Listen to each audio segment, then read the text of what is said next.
All right, good morning, and thank you for joining us for our webinar today. Our topic that we're going to look at is how can having a technology partner protect you from the unexpected?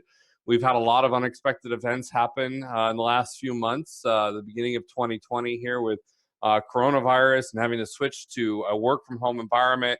And just a lot of things happening. And that's in the IT world, that's not totally uncommon for us. I mean, coronavirus, a little uncommon, yeah, but having unexpected things happen in the technology space is almost part of our lives in the IT space, and it's something that we plan for quite frequently. And so we wanted to share with you guys today some of the kind of the thought process that we put into how we prepare for unexpected events, some of the scenarios that we see when we walk into client spaces and new partner spaces, and just how to prepare and protect yourself from a technology perspective, but probably also from a business perspective, from unexpected events in your business. So a little bit by way of introduction. My name is Michael Pickreign. I am the president and co-founder of Tech42.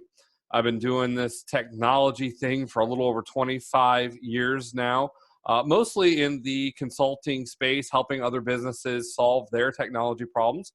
And I've had the really cool experience of having both a dual background in network engineering and software development, which is not terribly common in our world, but has just allowed me to just a really incredible perspective on the industry and on different levels of things. It's been a lot of fun for me. And I'm really passionate about the human technology interaction, how technology helps people run their businesses better, make their lives better, be more efficient, more effective at the things they do. All right, so with that, I had originally thought about maybe naming this presentation, How Not to Put All Your Eggs in One Basket, because that's often what it seems like new clients that we're walking into have done with their technology. They don't really give it a lot of thought. If it works, if it's not broken today, if I can get in, if I can get my email, if I can browse the web, I'm good. And they don't really think about what's going on underneath. How vulnerable am I as a business? And how, what are the limitations on my technology and my technology support personnel? So that's a little bit of what we're going to talk about today. And there's a few scenarios that we see, and I've kind of given them some names to kind of keep this engaging. But the first scenario that we see so often is what we call the gets hit by a bus scenario. And this is a lot of in situations where there's a single IT entity in an organization, and some of the challenges that they present is it's a single point of knowledge, right? You have critical systems, but they're the only one who knows how they work, how they function. They're the only one knows how to get them fixed. They're the only one that knows where the data is and whether or not it's secure, if it's being backed up. They're the only ones that really know how the network's designed, and if there's a disaster, like somebody else, a company like ours can't walk in and fix it because they're the only one that knows, and there's nothing documented. And then lastly, passwords, right? We need passwords to get into almost everything on the network, from servers to switches, firewalls, cloud accounts now all have passwords, and they usually reside with a single person. And if that person proverbially gets hit by a bus, right, all of our knowledge, all of our resource in that area is lost. And that's often an unexpected thing that happens at an event. In a business, that person gets sick, they quit, they get disgruntled with their job. Various things happen. We're even seeing now, right, with coronavirus, people get sick, and if they have to go into quarantine, you're talking 6-8 weeks sometimes between the time they get sick to the time they're ready to come out of quarantine and be back and able. What do you do for that period of time if you have a single point of knowledge in your business, right? The other thing we talk about, a tip by bus, sometimes you want to hit that person with a bus, right? You feel like they control the whole organization. They've got the organization by the tail, as it were, but you have to dance around that individual because they've got so much control and so much unique knowledge, and you don't even know what to do to begin to correct the problem. Well, we have a couple solutions for you. The first and foremost one is every organization, every company ought to have a managed documentation solution. What do I mean by this? I mean a web-based system, whether it's internal to your organization or external, where you have all of your IT systems, all of your IT resources, all of your IT processes documented, right? Written out, explained, here's how it works, here's where it lives, here's what it is, and that it could be passed from one entity to another entity, from one IT person to another IT person, from one IT vendor to another IT vendor. And I wouldn't even, this doesn't even just apply to internal IT people. If you have an outsourced IT vendor, a third-party company like us that does your management, you ought to have a solution like this where all of your stuff is being documented. So if you needed to make the change in IT resources and IT professionals, you have all that stuff documented. Networks are very complex things. There's a lot of moving parts. They're way more complex, even in the most smallest of networks, 5, 10 PC networks, way more complex than most business owners, give credit to, right? Very, very much more important than most people give it credit to. Now, a little bit, we're seeing that right now, that people are starting to understand the value of their IT infrastructure. With all of a sudden now we have to work from home. We need access to that stuff we didn't necessarily have access to before remotely. Good documentation systems kind of alleviate this problem in a very significant way. But it can't just be a documentation, so it's got to be managed, right? You've got to look at it very often, regularly. You've got to have a plan to how do we curate this. It's not good enough just to sit down and write documents one time. They have to be updated over time. They have to be periodically reviewed. Are they current? Are they fresh? Do they capture the knowledge that we need to make sure that if we have one of these gets hit by a bus scenarios, that we're ready for it because we have our knowledge documented in a single place? And then second to that, I would say is redundant cross-tained IT resources. Documentation goes a long, long way to fixing this problem.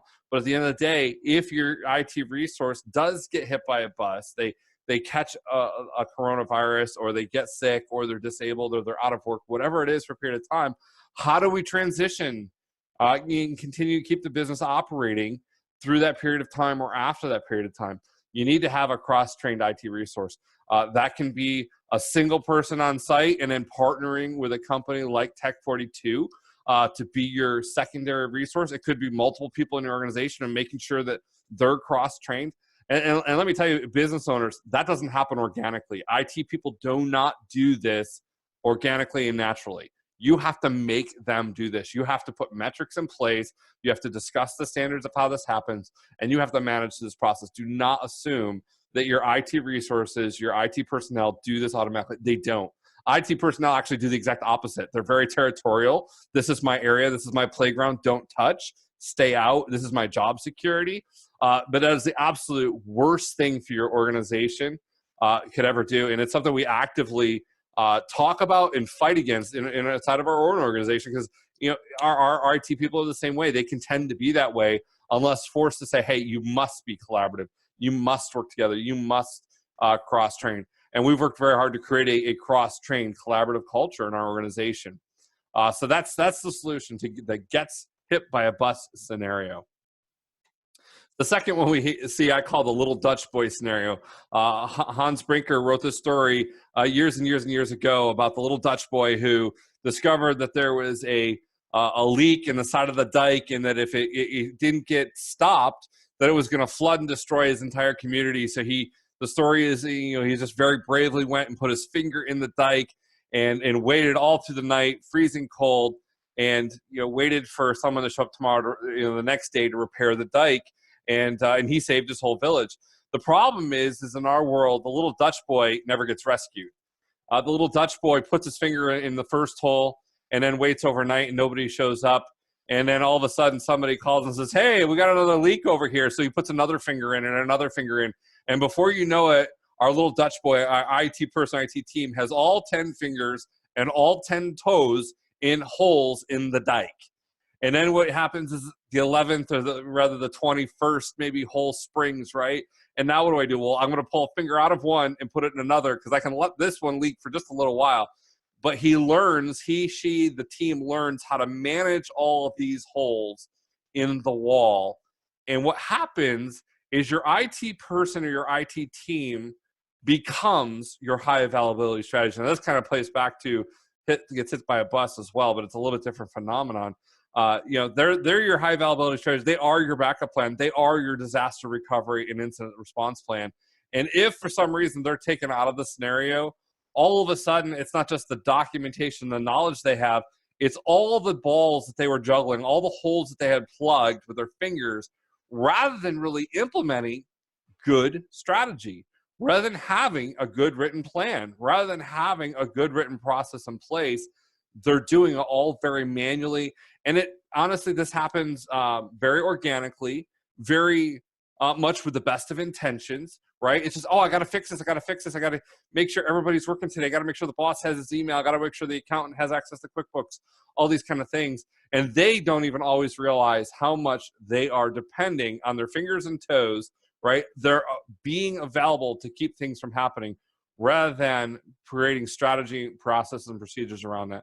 So our solution is we need to build human redundancies into our IT strategies. We need to build DR and IR, so disaster recovery and incident response plans. Start with IT, but include the entire organization, right? It's not just IT that has to have a disaster recovery plan. Your whole business needs to know how to recover from a disaster. We need to know how to handle key incidents. And then we have to have systems and strategies that are reviewed and assessed regularly. And I didn't put this on there, but one of those things probably means is you need to have a budget for this. You need to have money dedicated to say, okay, to the quote unquote little Dutch boy or girl in your organization, I want you to take your finger out of the hole and we're going to plug it with a system. We're going to plug it with spending some resources to say, we're going to solve the problem rather than just put a Band-Aid on the problem or a finger in the hole, as it were.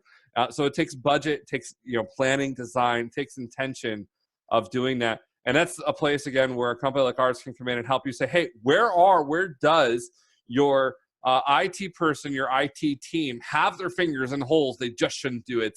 You need to build a better system. You need to put some better strategies in place rather than just, oh, I'm going to hold my finger in that hole for as long as I can to keep things working. So that's the little Dutch boy scenario that we see. The last one I called the Little Prince scenario, and there's a really incredible children's story called The Little Prince about this boy who lives in isolation on this planet, and he really doesn't know what relationships like. He doesn't even fully know that he's alone and in isolation, but he knows that he is lonely. And so he begins this epic journey to try to fill this hole in his heart. It's a really cool story. But I often see IT people, IT teams living in isolation, right? They a single person or maybe a couple people in an IT organization, but they're really not in touch with the IT world globally and at large, and what's going on in the world, and how technologies are progressing, methodology progressing, tools are progressing. And we see them using tools and methodologies that are 10, 20 years out of date. Like, yeah, that was how I did that 20 years ago, and it was good then, but oh my goodness, you're wasting so much time on doing it that way. You could be doing it this way now, and it could be so much more efficient and stable and better and ready, able to prepare you for the unexpected using modern technologies. They no longer know what good really looks like. You have to know what good looks like if you're going to build a network, you're going to build an organization to be scalable and sustainable. And if you don't know what good really looks like, it's hard for you to build that. And then they they're allowed to slack or slide on important and mundane tasks. I call them mundane tasks because they're very repetitive. They're not fun to do. They don't get a lot of attention from leadership out of it, right? They're not getting accolades for it. So they don't do it. In documentation, we talked about that. It's one of those things. Planning is one of those things. Writing plans are one of those things that nobody really gives them accolades for until they need it. So they focus on the things that get attention, that get representation in the business, that kind of get them a pat on the back. In leadership, business owners, you don't even know the questions to ask sometimes. You don't know that they're slacking. They look like they're working hard. They probably are working really hard. But there's key things that get overlooked because they're living in isolation and unaware truly of what good looks like. So our solution to this, there goes the slide, is get connected to sources, outside sources who can give you some key things you need. One of those things that you need access to is best practice guidance. There's a lot of thought and research into what good looks like in the organization, what best practices are for IT infrastructure, what best practices are for business. They don't always come with big price tags, but they come with being very intentional about how we build IT in any given organization. So you need to get connected with sources that are going to give you some best practice guidance. And as well as industry awareness. Things are changing so rapidly in the IT space in our world right now, with security concerns, cyber attacks going on, ransomware, malware, all types of crypto viruses, crypto jacking. There's just a whole abundance of stuff that's going on out there that if you're not aware of it, you're not ready for it. Work from home strategies. There's a lot of stuff that people have just learned about in the last few weeks, like Zoom. I remember a month ago talking to people about a Zoom meeting, people being clueless. What's a Zoom meeting, right? And now it's like, if you don't know what a Zoom meeting is, you've probably been living under a rock in isolation for the last 2 weeks, because everybody's using Zoom now.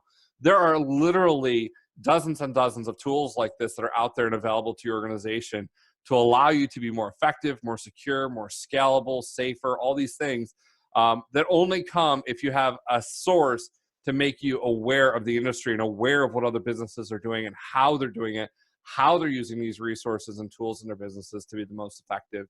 And it only comes through being connected. You can't learn all this through just doing a Google search either. Everybody's like, I have the internet, I can search. You can search, and there's so much noise on the internet. There's so many, vendors are really good at promoting their products and saying they do stuff. But what is truly good, what is truly useful, that only really comes with talking to other people that have done this, that have the experience, the understanding, people that are in like businesses of like size and like thought process, that can bring you good industry awareness and kind of where things are going.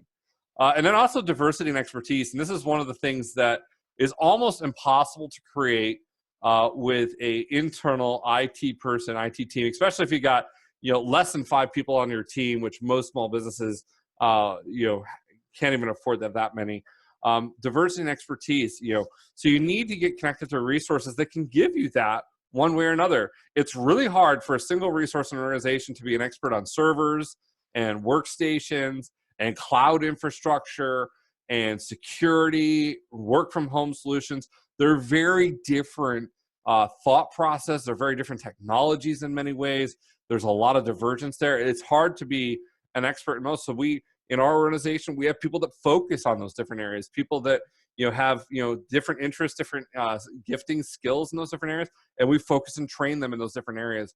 But you need that diversity and expertise within your organization and outside your organization that you can call on at times of need to say, hey, I'm not an expert in this solution over here. I'm not an expert in maybe some of these work from homes. How do I learn about that? How do I get somebody who's done it?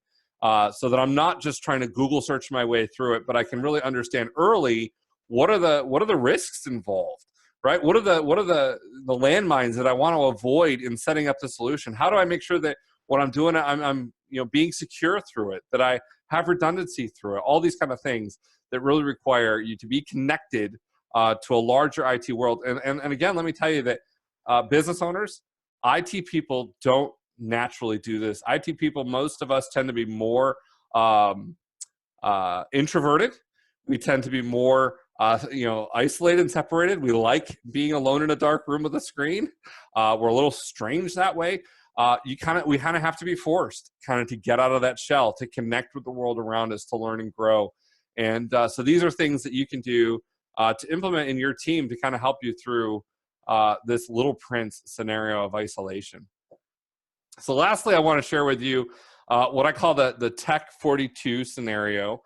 This is the shameless plug for our organization, but I want to tell you kind of how we've solved for some of these things. Because we have internal IT, right? We're an IT company, but we do IT internally as well.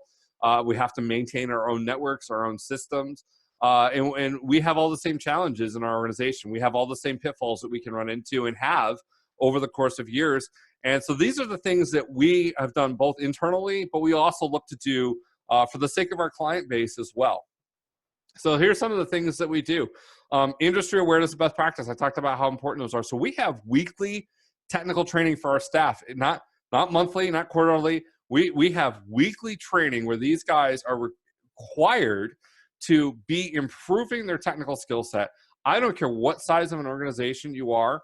there is always room to do weekly technical training. Things change so rapidly, so aggressively. If you're not learning on a weekly basis, you are already behind in the technical landscape. If your IT people aren't doing some sort of professional improvement on a weekly basis, they are behind. You are behind as an organization. You are going to be behind from a security standpoint, from a readiness standpoint.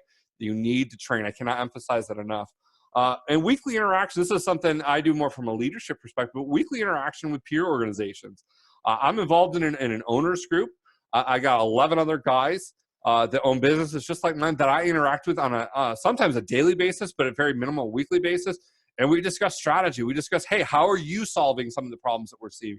What are your wins? You know, and if I have a win or they have a win, we share, hey, guess what? I learned how to do this, or we discovered this tool. So have a high level of interaction going on. So it's not just dependent on me to go out and read, but I have other people coming to me and saying, hey, Mike, you should use this in your organization. So they're highly effective. And we've just really grown through those interactions. So find ways yourself as a business owner to get involved, but also to make sure that your IT staff are interacting outside of your organization with peers that can speak and give them awareness of what's going on in the world and what works. And then monthly interaction with international IT awareness groups and vendors. Some of this is like watchdog groups, groups that study what's going on. I sit at least quarterly in a cybersecurity awareness type briefing where they say, here's what's going on in the world of cybersecurity. Here's what's going on in how do you protect your clients? How do you protect yourself? And it's changing so rapidly. We have to have this kind of interaction. Going through coronavirus, we've had a lot of activity going on of here's how we're doing work from home. Here's how we're making it work for people. Here's the tools we're using. Here's the tools we're not using because they've absolutely failed. And that's some of that's interaction with vendors. Like again, some of that's, but find those groups or find ways to get connected to those groups. And that's one of the things that we bring back to our client base and say, hey, here's the knowledge that we're gaining from all these different avenues, from all these different sources coming into us that are trusted and valuable that we can feed back into your organization and your IT staff. KPIs and digital signage. This has revolutionized how I think in a lot of ways how we think and do business. But kind of the core concept is if you can't see it, if you can't track it, if you can't measure it, you really don't understand what's going on. KPIs being key performance indicators. So we track key aspects of our network health, our internal network health, as well as our clients' network health.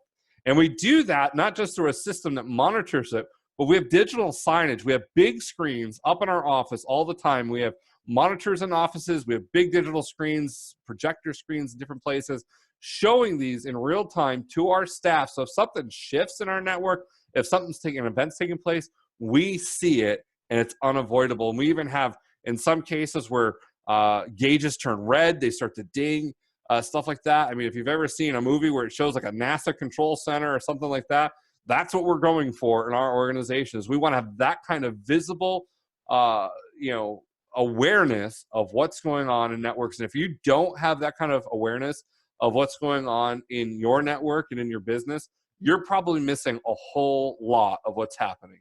And you're definitely behind. CSAT, customer satisfaction, very important to us. We want to know how well we're doing for our customer base. It's something we monitor on a regular basis. Service delivery metrics. We are at the core of our organization, a service delivery organization. So we want to know how well are we doing? How quick are we responding? How quick are we closing tickets? How many of those tickets, get reopened? How many tickets are people happy with? We monitor all of that because if we don't monitor it, we don't truly know how well we're doing. We can say, oh yeah, the company's making money, but how well are we doing? And are we at risk of losing clients or key clients because nobody said anything to us? I want to know early on stuff like that. I want to know how their networks are doing. I want to know how happy they are with their service. So KPI is very important to IT, but I think in business in general. Documentation, you can't stress enough how important documentation is. We, several years ago, built out a web platform that we use. We use some readily available off-the-shelf software that we've kind of customized and developed to our own purposes. But our standpoint is documentation. Everything, all key information needs to be in that platform. Processes, procedures, how did you fix it? I don't want to pay an engineer to solve the same problem twice. I want to pay them to solve it once and then document it well And then I can distribute it to my staff and say, all right, everybody, here's how we solve this problem. All right, everybody, here's how we build new systems, right? I don't want engineer A to go and build it one way and engineer B to build it a different way. I want to say, here's the Tech 42 way of how we build a network, how we build a server, whatever it is we do, so it's consistent and predictable. And it only comes through having good documentation of how do we do those things and making sure that documentation is well distributed to our staff and accessible to our staff. VCIO, Virtual Chief Information Officer, and TAM, Technology Account Manager Relationships. That's something that we do with all of our full managed customers. We're on a weekly, monthly, and quarterly basis. We're reviewing your technology. We're doing assessment for you. We're doing best practice guidance. We're looking at your environment and saying what is good and what could be better. We're not doing it, necessarily to beat, up internal IT people. We're doing it from a standpoint of we want your network to be as good as possible. We want your organization to be scalable and healthy. And these are roles and relationships that we build with you to make sure that's happening. And then lastly, quarterly internal and external assessments. CFOs for years and years and business owners for years and years have understood the importance of having financial reviews and financial audits and making sure you have a CPA look at the books. Are we doing all the right things for taxation and different things because we don't want to get in trouble? I think equally important is having your IT audited and assessed on a regular basis. There is so much room for things to go sideways if you're not getting assessed. So we both do internal assessments and we do external assessments. I leverage my peer group of other organizations to assess us. Are we doing a good job? Are we meeting best practices for our industry, both financially as well as technically, organizationally, leadership, all these different things we're looking at. Are we doing a good job? Are there areas of weakness that we need to address and remediate? And then we do the same thing. We look at ourselves and then we turn around and look at our clients. I would say this is also something, how do you implement some sort of, periodic assessment cadence? If you're not looking at your technology, if you're not reviewing it, I can guarantee you've got significant weaknesses. If you're trusting on a single one or two IT people that are in-house to do that for you, I can guarantee you've got significant weaknesses in your organization that need to be looked at, need to be addressed. And I just can't stress that enough. All right, so that is my presentation for this morning. So some questions. I've had a couple questions come in since I've been doing this. So let me just see here. What do I got going on here?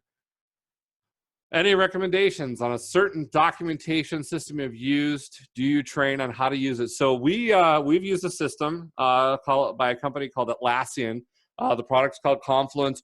Our team likes it quite a bit. It's really met our needs. There are a few good platforms out there. Another one that a lot of people have used is SharePoint. It's part of the Office 365 packaging. At the end of the day, it depends on what works for your organization and how you want to scale and grow it, what the technical expertise is within your organization. I'd say it almost doesn't matter as long as you have something. I think it does need to be web-based. I think that the time for Word documents, Excel spreadsheets is long gone. If that's how you're doing it, you're not scalable, you're not searchable. It's going to grow. It needs to be updatable. And Confluence, one of the things about Confluence that we liked is it's got a lot of additions and plugins that you can put in to kind of really tweak it to make what you want it to do. One of the things that was key for us is we wanted to be able to store password data in there, but we didn't feel confident doing that if we couldn't encrypt it. Atlassian, the Atlassian Confluence product had a really good solution for encrypting that data so that we could very safely and securely store that data in our platform. And then it also audits the access to it. So I know everybody who's accessed that restricted data. We also have security to be able to say, look, this document's only accessible to this person, not to this person. We can see who's made updates to documents over time. So it really allows us to scale. Do you train on how to use it was the second one. Yes, we do. We can do any level of that you want. We can even walk you through how to plan the system, how to deploy the system. How did we go through deploying it? Train your team on how to get your documentation created. That's all stuff that we have and do for our customers. My next question is, how often should I review and reevaluate my existing DRP strategy, and how often should I test? That is a really big question. I would say that your DRP strategy, once crafted, should probably be reviewed at least on an annual, possibly a semi-annual basis. It really depends on your business, how things are changing. If there's a lot of shift in your organization, growth, transition, whatever, it probably should be looked at more often. If your business is fairly static, there's not a lot of change, it's pretty consistent in size and number of employees year to year, might not need to get, reviewed quite as often. So that's something you'll have to kind of determine for yourselves. But certainly it needs to be up to date. So you need a cadence that makes sure that the DRP is only as good as current as is. Don't let it fall behind. How often should you test? Same answer. It really is going to depend on your organization. There's probably key elements of it that ought to be tested monthly. Some elements that need to be tested quarterly. Part of when we build a DRP strategy is kind of assessing how often do the elements need to be tested and looked at. My next question, let's see here. We are a small company of 30 employees. What are some things I should be training my employees on today in a work from home environment? So a lot of things in reality, probably a lot of things. One of the things I will say is security is going to become very important. It is already very important. It's going to become more important. We're going to start to see new attacks emerge into the market. A lot of the attacks we've seen in recent months, a lot of phishing attempts, crypto stuff's really been focused at concerted organizations and coming at the organization in place. But it's real-time warfare. And that's something that everybody really needs to understand about cybersecurity is it is real-time warfare.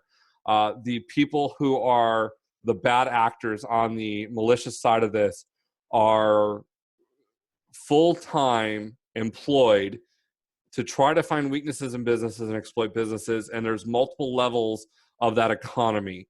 There's the people who try just to gain the access. They have the ability to sell that access off to other people who then use the access for a variety of purposes. And there's even upstreams from there. So I mean, there's whole tiers of the economy on the dark side of the web. And just as quickly as we are working to accommodate work from home and get our workforces working from home, I assure you that they are working to figure out how do we exploit this and how do we begin to attack this type of stuff. So education is never more important. It's always been important. I think it's now become even more important to teach your employees how to be safe. As far as what to train them, that's probably a whole nother conversation that we could get into at some point. But the bare minimums is just how to be safe, how to be aware of phishing attempts, how to be aware of if something doesn't work quite right on the computer, having a methodology to report that, having the resources to get that looked at quickly and properly. I think some of the things from an ownership standpoint is how are you making sure that those endpoint devices that your home users are using are clean and safe and not now that they're connected through VPNs and other methodologies in your office, how do you know that they're not bringing infection in, that they're not, the case zero of bringing the virus in your organization? You wouldn't let a sick person right now walk into your home, right? With your family sitting there and be coughing all over them. You'd be, absolutely outraged. But are you doing the same thing with your business right now with all of these home computers that you've just allowed to access, your network? Or are you allowing sick computers that have never been scanned, that have never been tested to access your work network now? What kind of methodologies are you taking to protect your network against that? So that's something to really think about. We have solutions for that. We have resources for that. As well as the other thought that just pops into my mind is data leak, right? It used to be that, 2 months ago that, somebody could email files out, maybe use a USB drive, but now you've got workforces that have your data, your critical data on their home PCs. How are we going to begin to protect that? How are we going to begin to make sure that that data is not getting leaked out to our competitors and other sources? Not even through virus activity, but just through employees doing things, right? It's become so much easier. What if there's this is kind of a little bit conspiracy theorist, right? But what if you have a competitor that says, hey, I really want to know about XYZ organization. I'm going to go bribe one of your employees to give me some files because I know it's super easy for them to get it and give it to me now. Things are going to happen. So we got to really just start taking it really seriously. And we've got through the hump of keeping businesses active to a high level through this work from home transition. Now we ought to put a whole lot of thought into how are we making sure that data is secure, that's data protected, our businesses are secure, and our businesses are protected. All right. Well, those are all the questions I had today. I want to thank you everybody for attending and watching the webinar today, for the people that asked questions, also for all of those that you picked us up on YouTube, watch it. And if you do have questions after this, you're more than welcome to reach out to us either through social media, through our website. My email address is up on the slide right now. It's mpickreign@tech42llc.com. Welcome to email me or call us. Our phone number is up there. But reach out. We'd love to have a conversation with you about any of these topics and what we can do to partner with you and help make sure that you've got good IT in your space and you're making good choices around these topics. All right. Have a great day. Thank you again.